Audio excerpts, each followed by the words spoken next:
Praise the Lord. വേഗം വരുന്നവനായ നമ്മുടെ കർത്താവായ യേശുക്രിസ്തുവിൻ്റെ നാമത്തിൽ എൻ്റെ സ്നേഹവന്ദനങ്ങളെ ഞാൻ അറിയിക്കുന്നു. ഗലാത്യ ലേഖനം 6-ാം അധ്യായം 10-ാം വാക്യം. ആകയാൽ അവസരം കിട്ടും പോലെ നാം എല്ലാവർക്കും, വിശേഷാൽ സഹവിശ്വാസികൾക്കും നന്മ ചെയ്യുക. ഹല്ലേലൂയ. നമുക്ക് അവസരം കിട്ടുമ്പോഴൊക്കെയും നാം സകലർക്കും നന്മ ചെയ്യണം. ഇതാ അപ്പോസ്തലൻ പഠിപ്പിക്കുന്നു, നിങ്ങൾക്ക് പ്രത്യേകിച്ച് വിശ്വാസികൾക്ക് ചെയ്യാൻ പറ്റുമ്പോൾ അതിനുള്ള അവസരത്തെ നിങ്ങൾ ഹല്ലേലൂയ മുടക്കരുത്. നിങ്ങൾ അതിനുവേണ്ടി ഒരു താമസം വയ്ക്കരുത്. ഇന്ന് പകൽക്കാലവും പരിശുദ്ധ ആത്മാവ് നമ്മെ ഇത് ഓർമ്മപ്പെടുത്തുമ്പോൾ വേദപുസ്തകം നമ്മെ പഠിപ്പിക്കുന്ന ചില തത്വങ്ങൾ. ഒന്ന്, ഹല്ലേലൂയ, എന്തുകൊണ്ട് നാം ഇത് ചെയ്യണം? ഹല്ലേലൂയ. ഒന്നാമത്തെ കാരണം, നമ്മുടെ കർത്താവ് നമുക്കൊരു മാതൃകയത്രേ. അപ്പോസ്തല പ്രവൃത്തി 10-ാം അധ്യായം 38-ാം വാക്യത്തിൽ പറയുന്നു, ദൈവം യേശുക്രിസ്തുവിനെ പരിശുദ്ധാത്മാവിനാൽ അഭിഷേകം ചെയ്തപ്പോൾ അവൻ നന്മ ചെയ്ത് ചുറ്റി സഞ്ചരിച്ചു. നോക്ക്, യേശു നമുക്ക് വേണ്ടി വെച്ച നല്ല മാതൃക. അവൻ നന്മ ചെയ്ത് ചുറ്റി സഞ്ചരിച്ചു. അവൻ പോകുന്ന സ്ഥലങ്ങളിലൊക്കെയും നന്മ ചെയ്തു. ശപിക്കപ്പെട്ട എരിഹോവിൽ കാല് വെച്ചപ്പോഴും അവൻ്റെ നന്മയുടെ പ്രവൃത്തി അവിടെ വെളിപ്പെട്ടു വന്നു. അവൻ പോകുന്നിടത്തൊക്കെയും നന്മ ചെയ്യുന്നവൻ അത്രേ. അവനൊരു അനുഗ്രഹ വിഷയം അത്രേ. അതുകൊണ്ടാണ് അപ്പോസ്തലനായ പൗലോസ് ഇതാ ഇവിടെ പറയുന്നത്, നിങ്ങൾക്ക് അവസരം കിട്ടുമ്പോഴൊക്കെയും ജീവിതത്തിൽ അതിനുള്ള കഴിവുള്ളപ്പോൾ, അതിനുള്ള സാഹചര്യമുള്ളപ്പോൾ, അതിനുള്ള സമ്പത്തുള്ളപ്പോൾ, ആരോഗ്യമുള്ളപ്പോൾ നന്മ ചെയ്യാൻ നിങ്ങൾക്ക് കിട്ടുന്ന അവസരമൊക്കെ നിങ്ങൾ ഉപയോഗിക്കണം. ഹല്ലേലൂയ.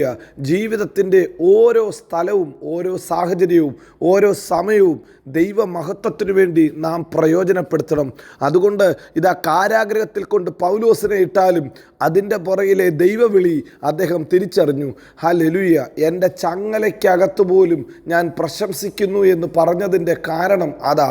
കാരാഗ്രഹത്തിൽ പോയി ദൈവവചനം പറയാൻ, മെലീത്തയിൽ കപ്പൽ തകർന്ന് അടിഞ്ഞപ്പോൾ അവിടെയും കർത്താവിൻ്റെ നാമത്തെ ഉയർത്താൻ, രാജാവിൻ്റെ മുമ്പിൽ കൊണ്ട് നിർത്തിയപ്പോൾ അവിടെയും ദൈവവചനത്തെ ഉയർത്താൻ ദൈവത്തിൻ്റെ ദാസനായ പൗലോസ് ശ്രമിച്ചെങ്കിൽ, പ്രിയരെ, ഈ കാലഘട്ടത്തിൽ നമ്മെക്കുറിച്ചും ദൈവം ആഗ്രഹിക്കുന്നത് അതത്രേ. നമ്മുടെ കർത്താവ് നമുക്ക് വേണ്ടി നല്ല മാതൃക വെച്ചു. ഹല്ലേലൂയ. യോഹന്നാൻ 13:35 പറയുന്നു, നിങ്ങൾ ഇങ്ങനെ ചെയ്യുമ്പോൾ നിങ്ങളെ സാക്ഷാൽ എൻ്റെ മക്കളെന്ന്, എൻ്റെ ശിഷ്യന്മാരെന്ന് ലോകം മനസ്സിലാക്കും. എങ്ങനെ ചെയ്യുമ്പോഴാ? സഹവിശ്വാസികളെ സ്നേഹിക്കുമ്പോൾ, കൂടെയുള്ളവരെ കരുതുമ്പോൾ, അവരോട് സ്നേഹം കാണിക്കുമ്പോൾ ലോകം തിരിച്ചറിയും നിങ്ങൾ ദൈവത്തിൻ്റെ പൈതലെന്ന്. റോമർ 12:21 പറഞ്ഞു നിർത്തുന്നു, നിങ്ങൾ ഹല്ലേലൂയ നന്മയ്ക്ക് പകരം നന്മയല്ല, തിന്മ ചെയ്യുന്നവന് വേണ്ടിയും നിങ്ങൾ നന്മ ചെയ്യണം.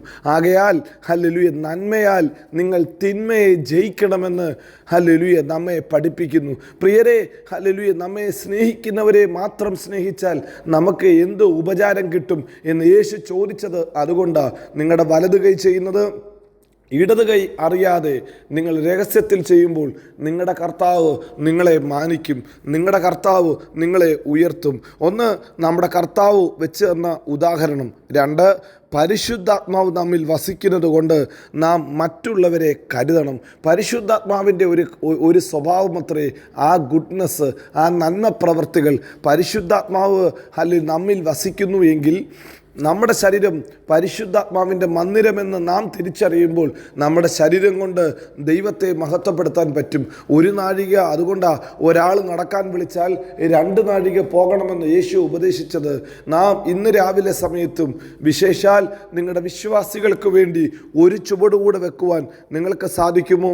അത് പരിശുദ്ധാത്മാവിൻ്റെ ഫലമത്രേ. ഒരു ദൈവ പൈതൽ ഒരാവശ്യവുമായി നിങ്ങളുടെ വാതിക്കൽ വരുമ്പോൾ നിങ്ങൾക്കറിയത്തില്ലെന്ന് പറഞ്ഞ് കണ്ണടയ്ക്കാതെ നിങ്ങൾ അവർക്ക് വേണ്ടി അനുകമ്പയുള്ളവരായിരിക്കണം. നിങ്ങളിൽ വസിക്കുന്ന അതേ പരിശുദ്ധാത്മാവാണ് ദൈവം അവരിലും കൊടുത്തിരിക്കുന്നത്. അങ്ങനെയെങ്കിൽ ക്രിസ്തുവിൽ നാം ഒരു ശരീരമത്രേ, ദൈവത്തിൻ്റെ ഒരേ ഒരു മന്ദിരമത്രേ. അതിൻ്റെ പല അവയവങ്ങളാണ്. ഒരു അവയവത്തിന് പ്രതിസന്ധി വരുമ്പോൾ മറ്റേ അവയവം അറിയത്തില്ലെന്ന് പറഞ്ഞ് കണ്ണുമടച്ചിരിക്കുകയല്ല, തക്ക സമയത്ത് എഴുന്നേറ്റ് വിശേഷാൽ ഹല്ലേലൂയ അവർക്ക് വേണ്ടി നന്മ ചെയ്യണം. നിങ്ങൾക്കറിയാമല്ലോ, പത്രോസ് കാരാഗ്രഹത്തിൽ അടയ്ക്കപ്പെട്ടപ്പോൾ ബാക്കി ബാക്കിയുള്ളവർ സഭ ശ്രദ്ധയോടെ പ്രാർത്ഥിച്ചു, ഒരുമിച്ച് മുഴങ്കാലിൽ ഇരുന്ന് പ്രാർത്ഥിച്ചു, ദൈവദാസന് വേണ്ടി പ്രാർത്ഥിച്ചു. അതുകൊണ്ട് എന്താ സംഭവിച്ചത്?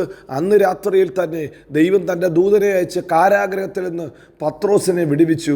പ്രിയരെ, ഇന്ന് പകൽക്കാലം നമുക്കും ഒരു തീരുമാനമെടുക്കാം. നമ്മിൽ വസിക്കുന്ന പരിശുദ്ധാത്മാവ് സഹവിശ്വാസികളിലുമുണ്ട്. അതുകൊണ്ട് അവർക്ക് വേണ്ടി ഗുണം ചെയ്യാൻ, നന്മ ചെയ്യാൻ നമുക്ക് പരിശ്രമിക്കാം. മൂന്നാമത്തെ കാര്യം, ദൈവം നമ്മെ ഉണ്ടാക്കിയതിൻ്റെ ഉദ്ദേശമേ ഈ പ്രവർത്തികൾ, നല്ല പ്രവർത്തികൾ ചെയ്യുക എന്നതത്രേ. എഫേസ്യർ 2:10 പറയുന്നു, സൽപ്രവർത്തികൾക്കായിട്ട് ദൈവം നമ്മെ സൃഷ്ടിച്ചിരിക്കുന്നു.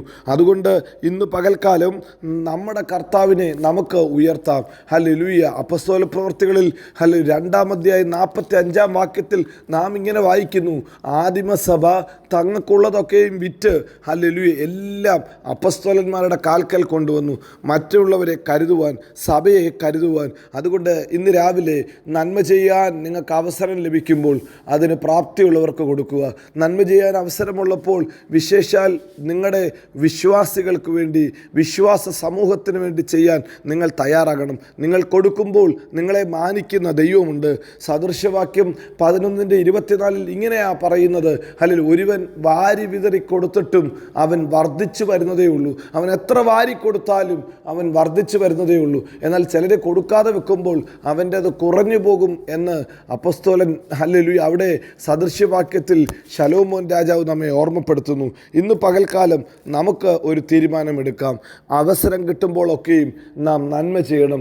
പ്രത്യേകിച്ച് ദൈവസഭയ്ക്ക് വേണ്ടി, സഭയിലെ അംഗങ്ങൾക്ക് വേണ്ടി നന്മ ചെയ്യുവാൻ കർത്താവ് നമ്മെ ബലപ്പെടുത്തട്ടെ. നമ്മുടെ ദൈവം വിശ്വസ്തൻ, നമ്മുടെ ദൈവം വാക്കുമാറാത്തവൻ. അവൻ നമ്മെ എല്ലായിടത്തും എല്ലായ്പ്പോഴും ക്രിസ്തയേശുവിൽ ജയോത്സവമാക്കി നടത്തും. God bless you. Amin, Amin.